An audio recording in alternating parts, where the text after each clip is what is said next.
नमस्कार दोस्तों, जीक्यू एथ उपसा यूट्यूब चैनल में आपका हार्दिक स्वागत है। दोस्तों, आज हम बात करेंगे ऐसा ही भर्ती पर जो प्रक्रिया है उसके पेपर जो आउट हुआ है उस प्रक्रिया को लेकर बात करेंगे कि ऐसा ही भर्ती पेपर लीक का मामला है और हाल ही में इसमें नई नई खबरें आ रही हैं। और 2021 का पेपर था, बड़े स्तर पर धांधली हुई है, बीकानेर से पेपर आउट हुआ था और पाली तक पहुँचा, यहाँ तक पूरी जो है एक तरीके से राजस्थान में फैल गया था ये। और इसमें पौरव कालेर ने पेपर लीक कर 200 से अधिक अभ्यर्थियों को बेचा। तो ये बहुत सारी कटिंग्स है उसके और अब आमने सामने करके पूछ करेगी एसओजी। बताए जा रहे हैं कि जो है कि अभी तक पेपर रद्द नहीं किया गया, सभी अभ्यर्थियों की मांग है कि पेपर को रद्द किया जाए, क्योंकि इसमें बहुत बड़े स्तर पे धांधली हुई है।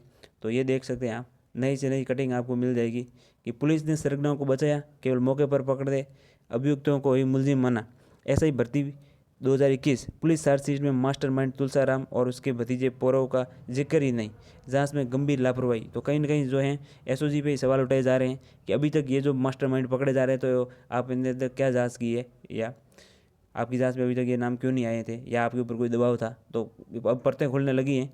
और ये एक और कटिंग है खाली पदों को लेकर, युवाओं को लेकर खास, कि भाई इतने पद खाली हैं और वैकेंसियाँ क्यों नहीं आ रही हैं। और अब इस मुद्दे पे जो है आरएलपी सुप्रीमो हनुमान बेनीवाल जी का जो एक तरीके से ये किसी ने इंटरव्यू लिया और बात की है, और उन्होंने बोला है कि ये बेनीवाल जी हैं, अभी सांसद बन गए हैं, तो ये हर बार मुद्दा उठाते। पिछली बार भी संसद में ये बहुत सारे मुद्दों पे बात करते थे और माननीय अध्यक्ष महोदय 2 मिनट का टाइम दीजिए, 2 मिनट में अभी ख़त्म करता हूँ, ऐसे करके वो 11-12 मिनट तक बोलते हैं और मुद्दों पर बात की इन्होंने।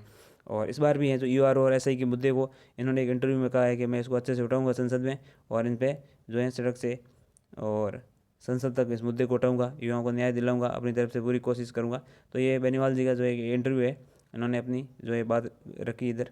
और अब 12 साल में जो भर्तियां हो रखी हैं, सरकार भी कह रही है, बदलाल सरकार ने भी कहा है कि जो 12 साल में 19 भर्तियों में नकल में नियुक्तियां करवाई, इनमें 60,000 कर्मचारियों का डेटा है एसओजी के पास है, उसकी भी जांच करवाई जाएगी। पिछले 5 साल की जो भर्ती प्रक्रिया हुई है गहलोत सरकार के कार्यकाल में, उसकी भी जाँच करवाई जाएगी। तो जाँच करवाने के नाम पर बहुत वो कहते हैं ना, एक तरीके से ये तुगलकी फरमान जारी होते हैं, ये करवा देंगे वो करवा देंगे। और लेकिन ये पेपर जो वो है कि ऐसा ही भर्ती परीक्षा 2021 में सभी सब पारी के पेपर लीक, 3 टैनी ऐसा ही समेत 7 गिरफ्तार। अभी थोड़े दिन पहले की ये न्यूज़ है। और बीकानेर से लीक हुआ था 13 सितंबर का हिंदी और जीके का पेपर। तो कुल मिला के तीनों पारियों के यानी कि सब जो पेपर हैं पूरे मतलब आउट माने गए हैं, और ये प्रूफ रहे हैं उसके। फिर भी सरकार अभी तक मान रही है कि नहीं, पूरी भर्ती प्रक्रिया को कैंसिल नहीं कर सकते हैं, ये कारण है वो करते हैं। अब इसमें बहुत सारे वो अभ्यर्थी हो गए हैं जिन्होंने बिल्कुल नकल नहीं की, अपने मेहनत से पास हुए होंगे, मानते हैं, लेकिन अब इतनी अगर बड़े स्तर पर धांधली हुई है तो उनको भी जो है ये परीक्षा रद्द करनी पड़ेगी सरकार को, तो उनके साथ भी गलत होगा।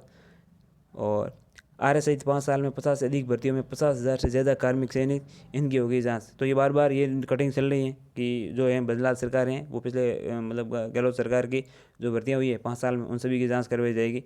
ये 5 साल में 2,40,00,000 पदों पर भर्ती हुई हैं कर्मचारियों का होगा पुनः वेरिफिकेशन। तो अब ये पुनः वेरिफिकेशन होगा तो इसमें भी बहुत सारे जो है बाहर जाएंगे, खासकर पीटे जैसे वगैरह। ये एक तरीके से राजस्थान सरकार का कार्मिक विभाग का प्रेस नोट भी है कि विगत 5 वर्षों में भर्ती कर्मचारियों के विभागों द्वारा आंतरिक जाँच, तो आंतरिक जाँच करवाने हेतु अब मतलब ही नहीं, पिछले 5 साल की जो भी भर्तियाँ हुई उनकी जाँच होगी वापस, और पोल खुलेगी सरकार की कि इतने दिन तक आपने क्या किया। और जाँच के नाम पे मेरे हिसाब से अभी भी एसओजी पता नहीं क्या जांच कर रही है, नए नए खुलासे कर रही हैं, वो पकड़ रहे हैं, मगरमच्छ बाकी हैं, ये हैं वो हैं। और आप देख लीजिए कि जब से बंदलाल सरकार ने एक तरीके से शपथ ली है, दिसंबर से अभी जून आ गया, 7 महीने होने लगे हैं लगभग, बस यही चल रहा है कि जांच कर रहे हैं, उसको पकड़ रहे हैं, इतने पता नहीं कितने गिरफ्तार कर दिए, किसी को रिहा कर रहे हैं, किसी को वापस गिरफ्तार कर रहे हैं, एसओजी उसके पीछे भाग रही, वो कर रही।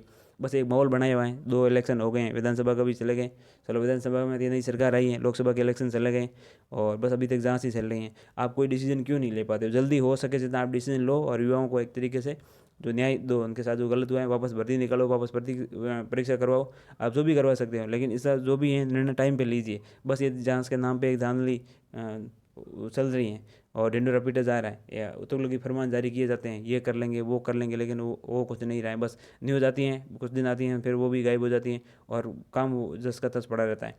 तो कैसे भी करके सरकार को युवाओं के साथ न्याय करना चाहिए, और युवाओं के साथ जो धांधली हुई, उनके भविष्य के साथ खिलवाड़ हुई, उन पर रोक लगानी चाहिए और इस भर्ती को रद्द करके वापस करवाया जाना चाहिए। और जो अभ्यर्थी इसके ईमानदारी से सेलेक्ट हुए हैं तो वो वापस भी सेलेक्ट हो जाएंगे। और इतने बड़े स्तर पर धांधली हुई है तो भर्ती परीक्षा रद्द होगी। और बाकी अब देखते हैं आगे क्या होता है। अब जैसे मान लीजिए लोकसभा इलेक्शन का जो प्रदर्शन रहा है बीजेपी सरकार का या बंदलाल सरकार का राजस्थान में, वो थोड़ा ख़राब रहा है। तो अभी तो उन पर भी दबाव भी है। तो 5 जो सीटों पे है, एक तरीके से 5 हमारे माननीय एमएलए थे वो एमपी बन गए हैं। तो हम ये कह सकते हैं यहाँ उपचुनाव होंगे। उपचुनाव पे अब बीजेपी युवाओं पे फोकस कर रही है।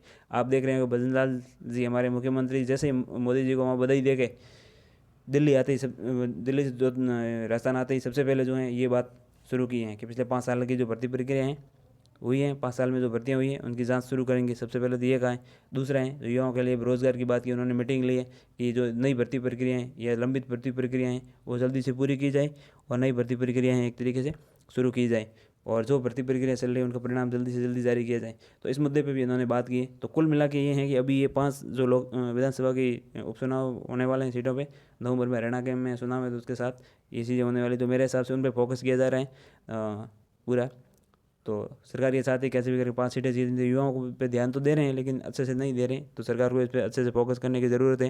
नहीं तो ये युवा हैं जो गहलोत सरकार के साथ भी हुआ था, उन्होंने जो है भर्तियाँ एक तरीके से विज्ञप्ति के लिए चली गई थी आरपीएससी में, वो स्कूल जैसे ग्रेड फर्स्ट हो, ग्रेड सेकंड हो, ग्रेड थर्ड हो, और बहुत सी सारी वैकेंसियाँ थी लेकिन नोटिफिकेशन आए नहीं थी। इस वजह से युवा नाराज़ थे और युवाओं ने एक तरीके से बाइकआउट कर दिया या फिर जो इलेक्शन दूसरे खेमे में दे दिया। इसकी वजह से सरकार जो बननी थी वो नहीं बन पाई।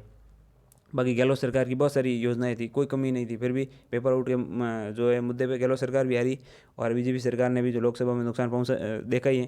तो हम ये कह सकते हैं कि कैसे भी करके सरकार को युवाओं के साथ न्याय करना चाहिए, और ये जो यूआरओ की भर्ती और खार करके यूआरओ और एसआई की भर्ती है इनको टाइम पे एक तरीके से सॉल्व किया जाए, इसका जो भी मुद्दा है, और इसको सॉर्ट आउट करके जो है नई भर्तियाँ निकाली जाए।